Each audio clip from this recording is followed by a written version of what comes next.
Svaka osoba ima svoju jedinstvenu frekvenciju, kao radio stanica koja stalno emituje signal.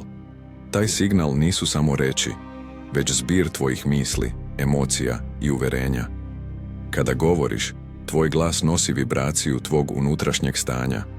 Zato iste reči ne zvuče isto u ustima različitih ljudi, jer svako emituje svoj energetski potpis. Ali to nije samo metafora.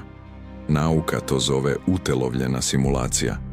Tvoj nervni sistem doslovno vežba iskustva drugih unutar sebe. Zahvaljujući neuronima ogledala, objašnjava se zarazno zevanje. Kada neko zeva, ti zevaš zajedno sa njim. Trzaj kad neko posrne ili suze kad čuješ tuđu bol. Tvoj mozak nije pasivan posmatrač. On je aktivni učesnik sinhronizacije. Biološki, ne povezuješ se sa ljudima samo mislima ili emocijama, već fizički, kroz mrežu neurona koja te stalno usklađuje sa okolinom. Zato, ako želiš mir, budi prvi koji ga donosi. Ako želiš smeh, nasmej se prvi. Ako želiš promjenu na bolje, zrači je iz sebe. Ljudi prirodno ogledaju onoga ko vodi emocionalni tok. To nije manipulacija, već svesni uticaj na okolinu, moć da tvoj unutrašnji signal postane harmonija koju drugi prepoznaju.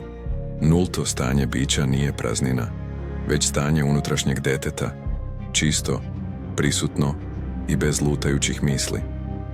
To je stanje radosti i bezuslovne ljubavi ka svemu što postoji. Kada čovjek živi iz ljubavi, on prenosi tu vibraciju na sve ljude oko sebe. Njegov mir i njegova radost postaje energija koja menja čitav prostor. Tako se kroz jednog čovjeka usklađuje cela okolina, a zatim i kolektiv. Jer svest se ne menja naredbama, već primjerom koji zrači iz srca kao ogledalo.